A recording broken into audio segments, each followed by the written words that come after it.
As you can see here, there is no chance of harm coming to anyone or anything that we show in this video.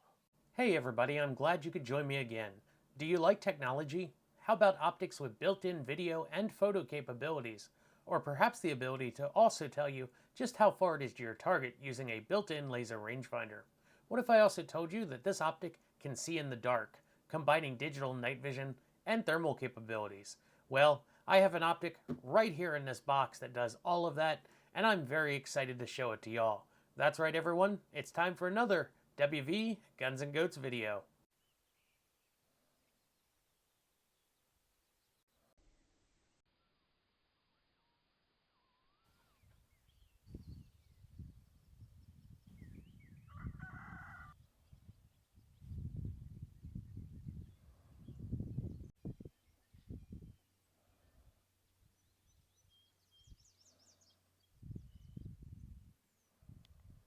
When I went to SHOT Show, one of my goals was to find some things for review that nobody else had done yet, and I came across the Shine brand.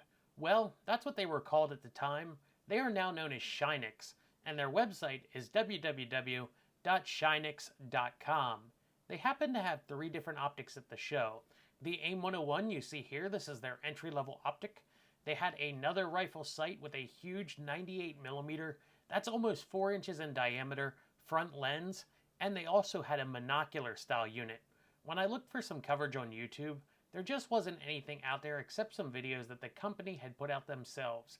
So I got to talking to Ben at Shinenyx, and he offered to send me a unit to make some content with. And that is what you're watching now.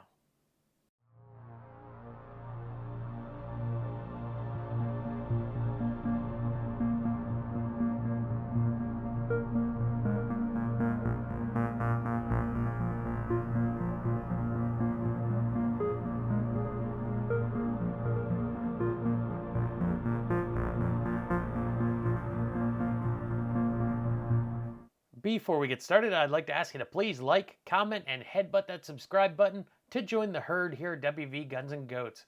This is the first part of a multi-video series about the AIM 101.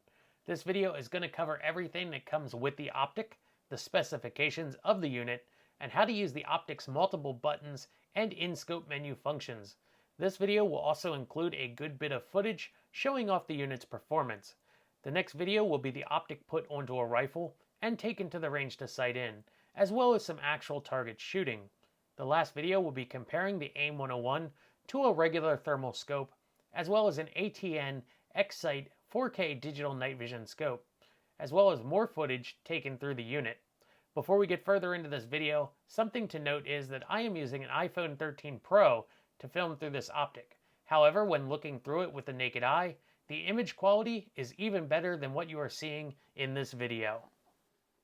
Now when I say thermal fusion, know that I'm talking about optics combining thermal and night vision technology, and in this case we are talking digital night vision technology, which works extremely well with thermal technology, as they are both digital, as opposed to traditional analog night vision. Yes, I know a lot of people out there who don't like digital night vision, but it's always improving, but more importantly, both technologies work together to kind of fill in the shortcomings of one another. For example, due to glass being an insulator, thermal lenses have to be made out of substances like germanium or other materials with low absorption in the IR spectral region, and glass will appear opaque under a thermal camera. Here is where the digital night vision comes into play. You can see that the DNV sees through the glass front of this store. Thanks to combining the thermal and the digital night vision, or DNV, we now have a thermal image, and the night vision is letting us see through the glass behind it, although the thermal sensor capabilities don't extend through that glass. The biggest thing you'll notice on this optic is that it ditches a traditional scope form factor. This allows Shinenyx to put a large low-light sensor into the unit, as well as a really large viewing screen, while keeping the AIM 101 a fairly compact size. I think one of the things holding digital night vision back is everyone wants to shove it into a traditional scope. Then you run into sensor and viewing screen limitations that affect usability. While I do have an ATN X-Sight 4K, the size of the view screen is a bit lacking, and there will be some comparison between these two units' performance in that third video. Now it's time to take a look at all the features of the AIM 101. The optic itself, USB-C cable, two 18650 batteries, and an Allen key. That is everything that comes in the box. The manual for this optic is found online. The first thing you're going to have to do is put them into the optic. And let's take a close look here at the optic itself. There's actually very, very little plastic in this optic. The entire body is aluminum. The buttons are rubber. The eyepiece is rubber there. Most of the plastic is actually found in this battery compartment here. This is the carrier that holds both of those batteries. We can see it has the battery polarity markings well marked on there.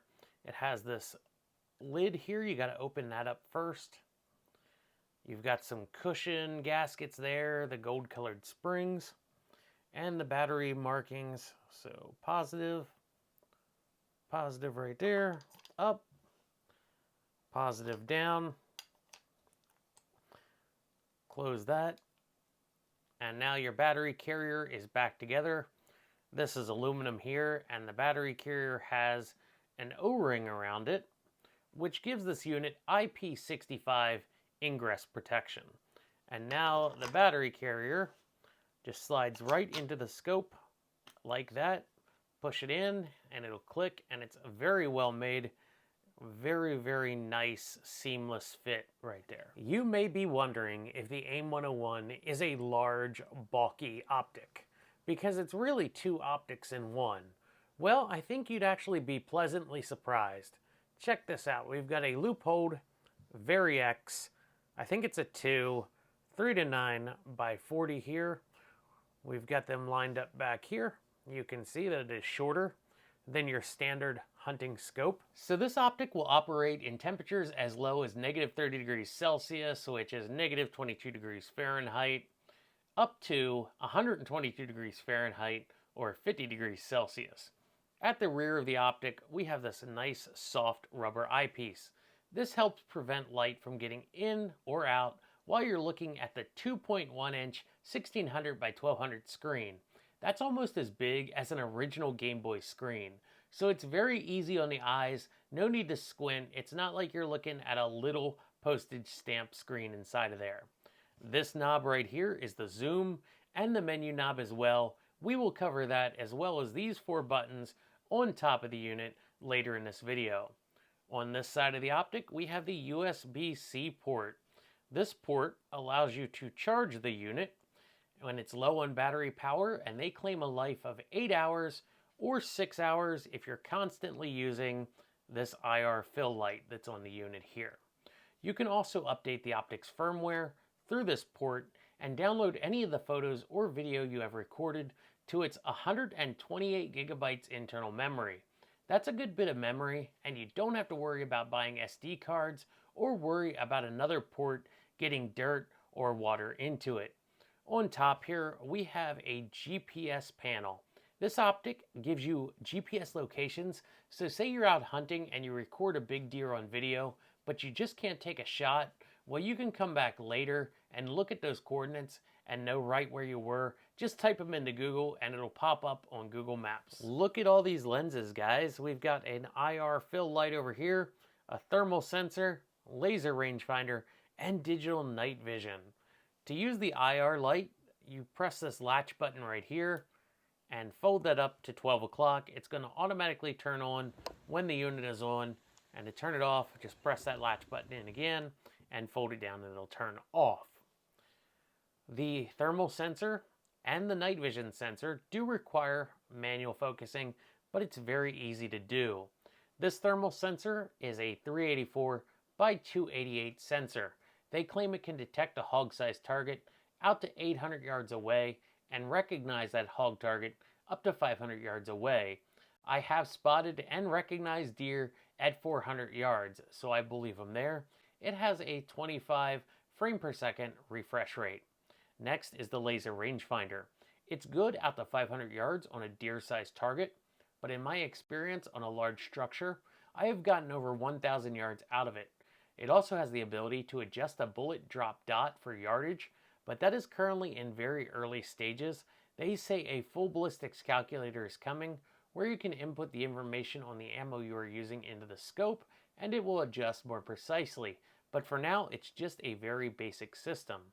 This is the main digital lens here. It's a 48mm lens with a digital zoom of 1, 2, and 4x. And I don't know how well you can see that down in there, but that is the large sensor that this unit has for no light, low light, digital night vision conditions.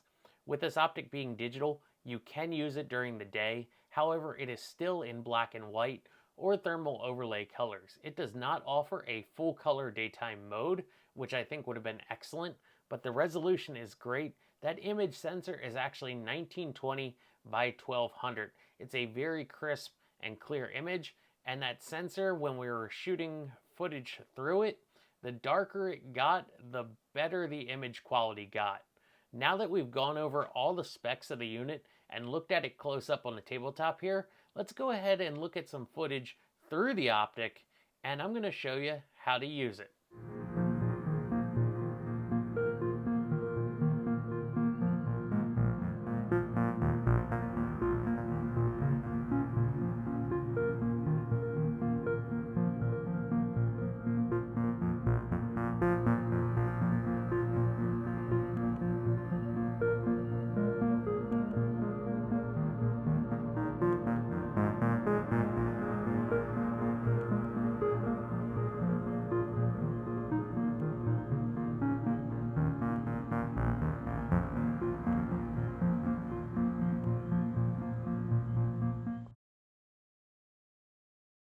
Let's go over the controls that are on the outside of the AIM 101.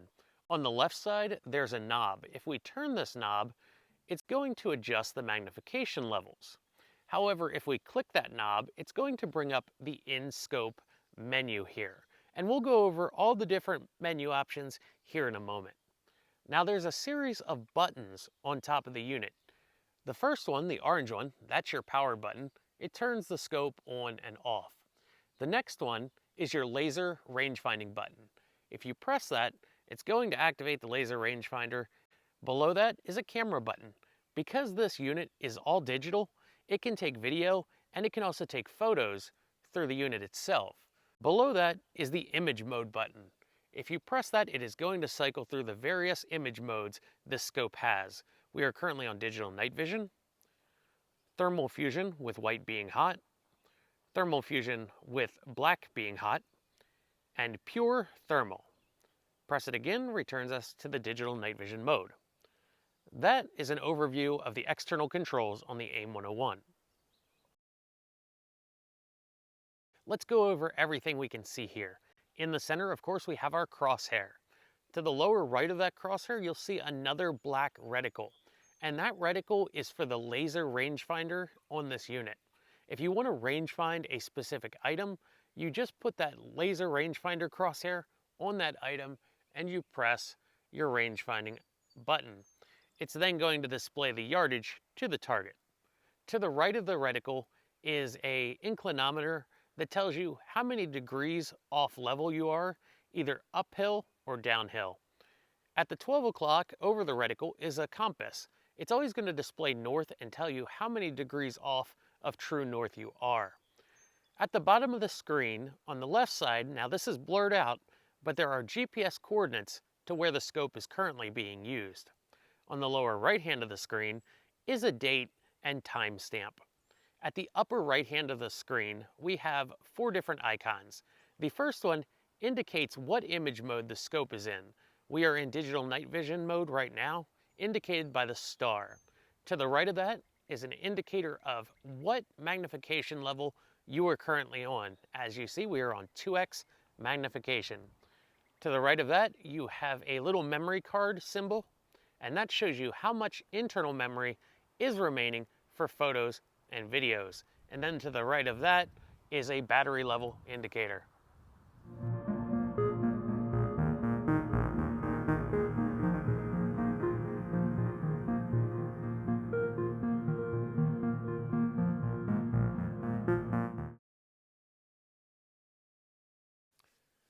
The AIM 101 has a lot of in-scope options. If you'd like to access the in-scope menu, there's a knob on the left side of the unit shown here. This knob normally adjusts the zoom level of the optic. However, if you'd like to access the in-scope menu, you will click that knob inward. And as you see, it brings up the menu here. If you'd like to scroll through your options, once that menu is on screen, and it will go away after a short bit, and you'll have to click that knob inward again, and you see the little red outline moving left to right, that's how you select the option you want to adjust. Once you've found the menu item that you want to adjust, you click the button a second time, and that menu item will turn blue. The first item is the display brightness. You see we have it set to 3, 4, 5, we are going upwards in brightness here. 6 is the brightest setting on the Optic. Then if we turn it again, we come down to 1, which is the lowest, and we'll go back to 3 here. Once you're at your desired selection, click the knob a second time, and you will see that the menu item becomes unhighlighted. That way you know that you're done making choices in that menu item. The next option is metering mode. This is going to read the light at your target. If the light is pretty even, you can use the full screen to give you the best image quality. If the light is uneven, say the target is darker than the surrounding area or lighter than the surrounding area, say the ground is very light, then you'd want to use that center point metering. That's going to read the exposure at the center of the crosshair when it's on the center point to help that target look better. Next is the crosshair type. If we select this and change it, we have a yellow crosshair now, which is crosshair type 2. Number 3 is a purple crosshair. There is no crosshair available if you're just using this Optic for observation and you don't need a crosshair. And then type 1 crosshair is red. I think the yellow crosshair really stands out. It's been my favorite on this scope. We have this option to highlight objects that are giving off heat downrange thanks to the AIM 101's thermal capabilities. If we turn it on, it's going to draw an outline around anything that's giving off heat downrange. You can see the 2 cows, and I think that's a deer standing downrange past them. It also has this ability to periodically highlight objects where the outline will slowly fade in and out, just so that it's not on the screen all the time. Maybe it would be a little bit distracting. So it fades in and out. As you can see, it's picking up another deer walking into the picture from the right there. And then you can also turn it off if you don't want it on. Next, we have time zone. You can use that to set the clock inside of the unit and the timestamp that it displays on the screen. I believe auto sets it by the location that the GPS gives it. If we continue scrolling here, we'll see the first 5 items on the second page of menu items correspond with the buttons on top of the unit. Let's go through those modes right now. The first one being the image mode, and you can see it is indicated that we are in night vision mode by the little star there. That image mode is also displayed at the upper right hand corner of the unit. If we scroll through that, we'll see that we have a pure thermal image, a black hot thermal image overlaid onto the digital night vision, and a white hot thermal image overlaid onto the digital night vision. And then we come back to digital night vision. We also have the option to zoom through the menu, 2x, 4x. And if we look at the row of icons at the upper right hand corner, you'll see that that 4x is also displayed there. And then the 1x is displayed there as well. So a quick reference to know what zoom level you're on. Laser ranging. If we select this option, it's going to activate the rangefinder, and you can see the beam reflect off of the slow moving vehicle placard there on the back of the baler. It displays the yardage to the lower left of the crosshair, and it also displays the yardage at 12 o'clock at the top of the screen. You can either turn that off in the menu, or you can press the button on top of the unit to turn it off. Snapshot and video recorder. Because this is a digital Optic, it can take photos and videos through the Optic itself and record them to its 128 gigabytes of internal memory. If you select snapshot, you'll take a photo. You saw the little waiting symbol there. That tells you you've taken a photo.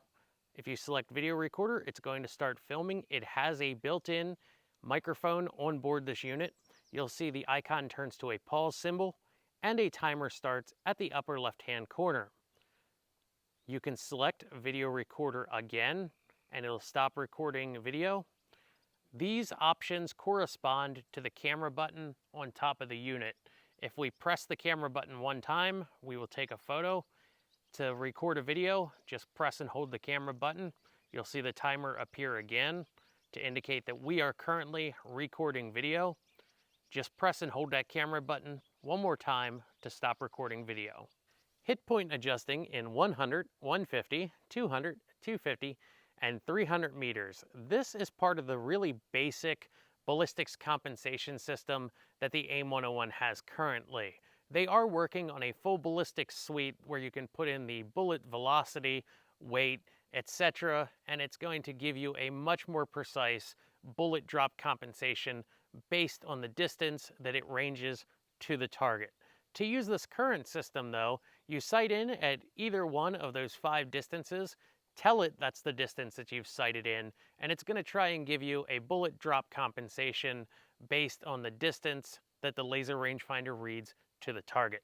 Crosshair horizontal adjusting and crosshair vertical adjusting. This is how you sight the AIM 101 in. What you're going to do is you're going to put your target out there downrange and you're going to take a shot at it. And then without moving the scope or the rifle, you're going to come into the menu here and make your adjustments that is required to move that crosshair to your impact point. And you can see it counts up and down the distance you've moved from 0. And then this one will move our crosshair up and down, of course. That's our vertical adjustment. Once you have the crosshairs on that bullet hole, the optic is sighted in and you're ready to go. If you want to get the photos and videos off of the AIM 101, just plug it in to a USB-C cable and turn the unit on, and then on your computer, it's going to appear as a USB drive with a folder for videos and a folder for photos. And you can go into those folders and look at all the photos and videos you've taken and then copy them to your computer's hard drive. It's as easy as that. And here are some photos that I took through the AIM 101 itself. Indicate that we are currently recording video. With the button on top of the unit, you just hold it down and you'll see the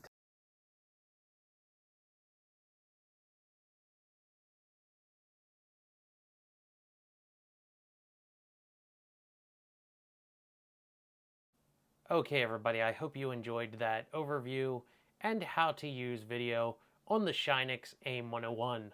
Once again, their website is www.shinenyx.com.